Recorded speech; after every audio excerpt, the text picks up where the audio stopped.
नाथ प्यारे की जय। श्री कृष्ण कन्हैया लाल की जय। श्री राधिका महारानी की जय।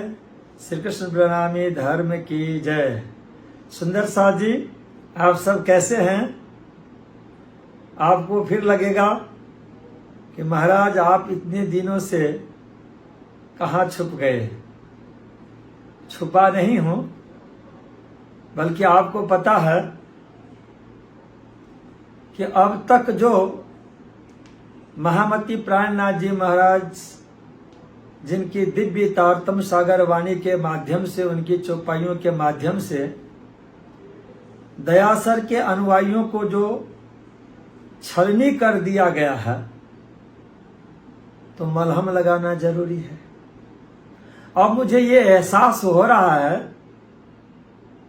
कि जैसे डॉक्टर ऑपरेशन करता है और इसके बाद में मलहम पट्टी जब लगता है तो धीरे धीरे रोगी तंदुरुस्त होता जाता है।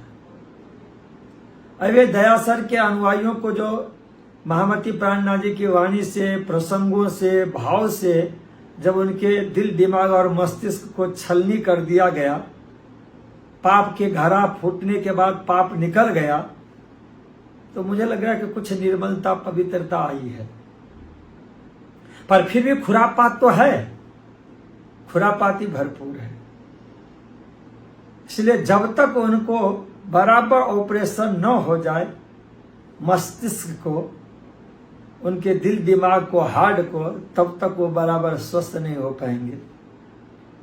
अभी मैं हाल की बात बताऊं, 28-29 तारीख को मैं परमहंस श्री रामरतन दास जी महाराज के परम पवित्र दरबार शेरपुर में था। बिना बुलाए ही दयासर के अनुयायियों में से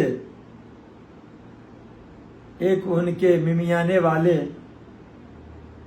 भेड़िया आ पहुंचे, पर वो आकर के कागज लेकर के वो आए।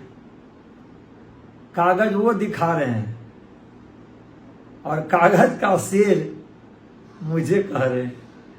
तो मुझे बहुत हंसी आई कि कागज लेकर के घूमने वाले व्यक्ति, दयासर के अनुयायी, मिमियाने वाले, मैंने उनसे कहा कि आप शास्त्रार्थ की बात करते हो, मैं तो चर्चा संवाद की बात करता हूं।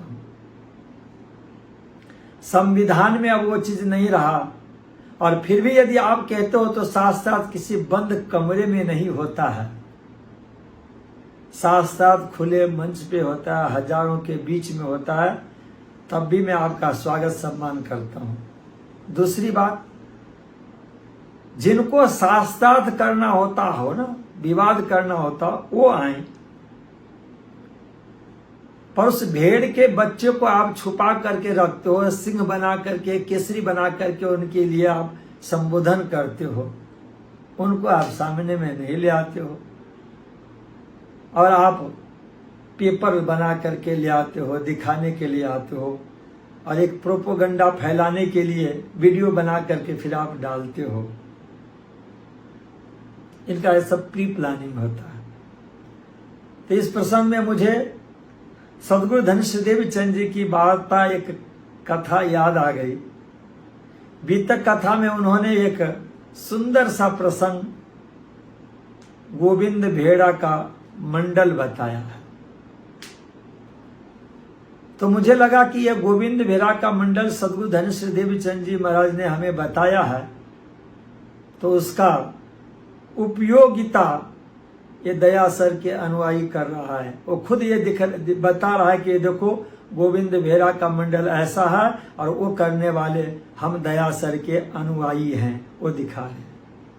तो मैं आज आपको गोविंद भेड़ा का मंडल उर्फ दयासरवादी एक सुंदर सा प्रसंग सुनाता हूं कि वो एक ऐसा मंडल था भूत का, प्रेत का, कि जो उसमें जाते थे ना, तो उसमें मफत का सब कुछ मिलता था। खाने का मफत, रहने का मफत, कम्बल भी मफत, पैसे भी मफत, पर वो सब हो जाते थे भूत प्रेत।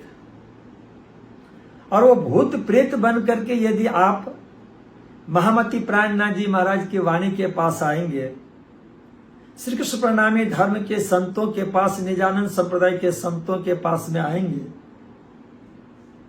तो उनके दिल दिमाग और मस्तिष्क के अंदर में स्वयं परब्रह्म परमात्मा श्री कृष्ण बैठे हुए रहते हैं। उनको सब कुछ पता चल जाता है। और फिर वो क्या करते हैं कि जैसे देव वैसी उनकी पूजा स्वाभाविक हो जाता है।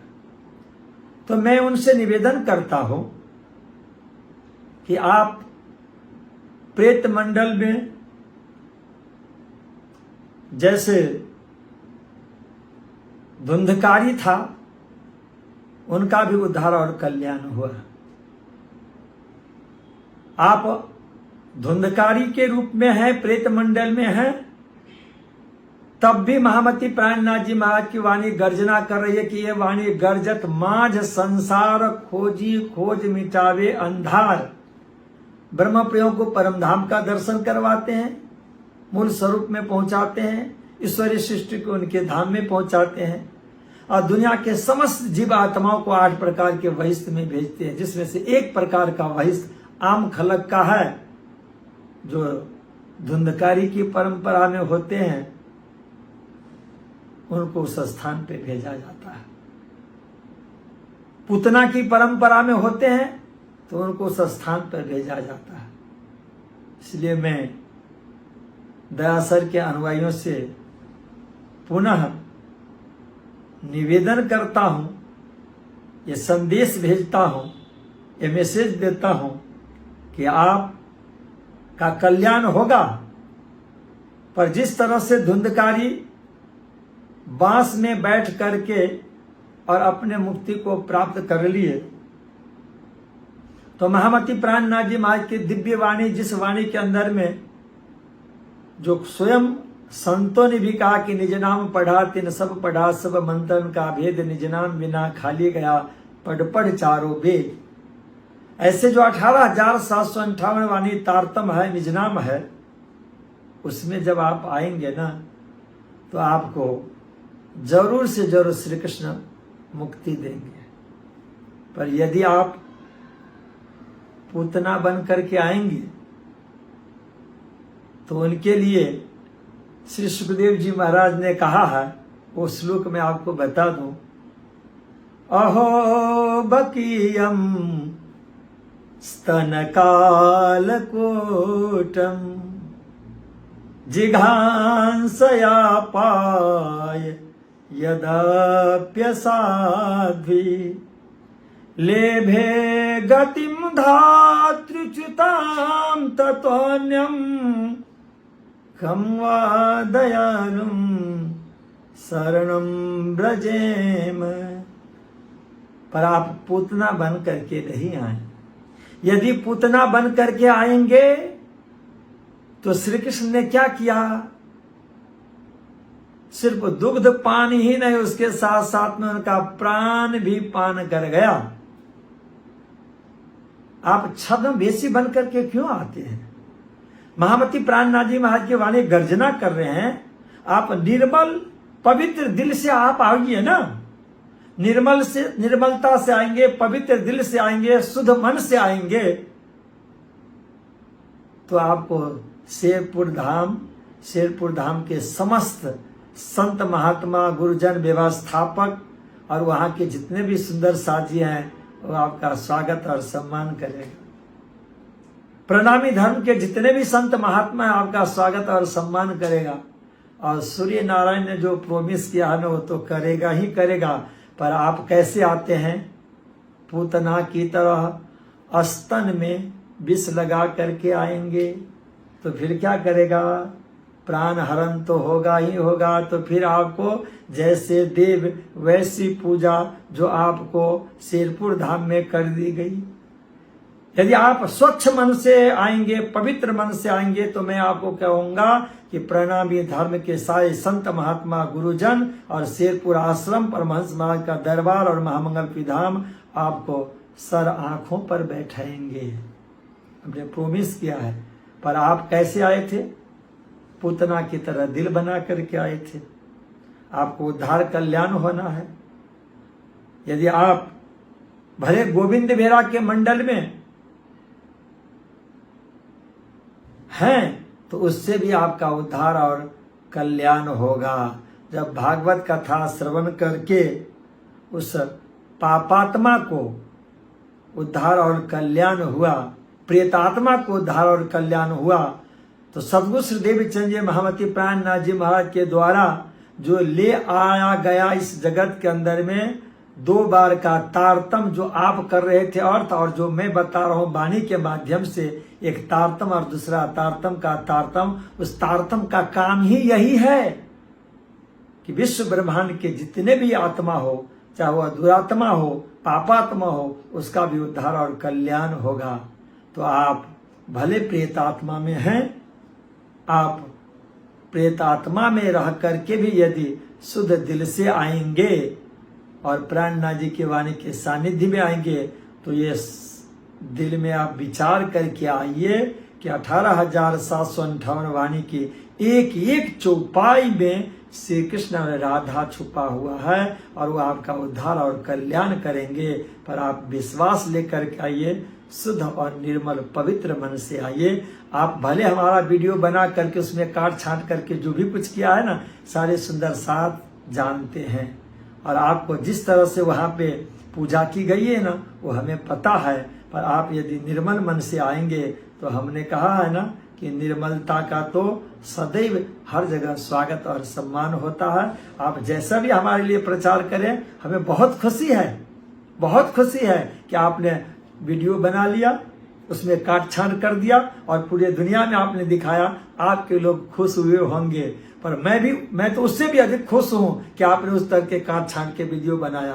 पर आपके साथ में क्या हुआ वो आपको पता, पर आप अपने दिल की बात अपने दयासर अनुयायियों से नहीं बताएंगे, पर मुझे पता है कि आपके साथ में क्या हुआ है। पर फिर से मैं आपसे प्रार्थना करता हूं कि आप आइए, आप जहां भी आपकी इच्छा हो ना, आप ये मत सोचिए, जो अच्छी जगह हो, जहां पे ठीक ठाक व्यवस्था हो, क्योंकि आप तो पिछले समय में भी पद्मावतीपुरी धाम की बात की और वहां से आपने ही लेटर पास करवा करके और पूरे समाज में बंटवा दिया गया कि भाई यदि ये प्रणामी समाज में रह करके एक ही संप्रदाय, एक ही धर्म के लोग यदि शास्त्रार्थ की बात करेंगे, झगड़े की बात करेंगे, तो उनको पद्मावतीपुरी धाम के लिए क्या स्टेप लिया गया वो आपको पता है, हमें भी पता है, उसको दोहराने की आवश्यकता नहीं है। इसलिए मैं कहूँगा कि आप आइए, समाज के बीच में आइए, मंच पे आइए और उस गीदड़ को जो छुपा करके रखे हैं ना, उस गीदड़ को जरूर लेके आइए, क्योंकि आपको शास्त्रार्थ नहीं करना है। जिस गीदड़ को आपने एक झाड़ी में छुपा करके रखा है ना, उस मिशनरी को ले आइए और उनके द्वारा फिर शास्त्रार्थ की बात कीजिए, संवाद की बात कीजिए। हम आपको स्वागत करते हैं। खूब खूब धन्यवाद। ऐसे वीडियो बना करके और सभी जगह फैलाने के लिए आपको अंतःकरण से धन्यवाद देता हूं कि खूब ऐसे झूठ कर, क्योंकि आपका नाम ही क्या हो गया, गोविंद बेहरा का मंडल। झूठ की आप पोटली है, आप झूठ के पोटली है, आपके पिता झूठ के पोटली है, आपके जो दादा चले गए वो सारे के सारे झूठ के ही पोटली हैं। इसलिए आज आपसे ये कहूंगा कि आप गोविंद बेहरा का मंडल उर्फ दयासरवादी, आपका स्वागत सम्मान है। जब भी आएंगे आपको सब्जेक्ट बता दूं श्री जी, और दूसरा कोई सब्जेक्ट नहीं। श्री जी को यदि आपने समझ लिया तो आप क्या हैं वो आपको पता चल जाएगा। और आज नहीं तो कल मैं जरूर से जरूर वाणी और वितक के माध्यम से पूरे सुंदर साथ को और दया सर के अनुयायी को भी बताऊंगा कि श्री जी कौन है, कहाँ की लीला में है, वो अनादि है या नहीं है। उस श्री जी शब्द को मंत्र में जाप करने से परम धाम मिलता है या नहीं मिलता है, वहिष्ठ में कौन सा स्थान मिलता है, वो भी आपको मैं जरूर से जरूर बताऊंगा।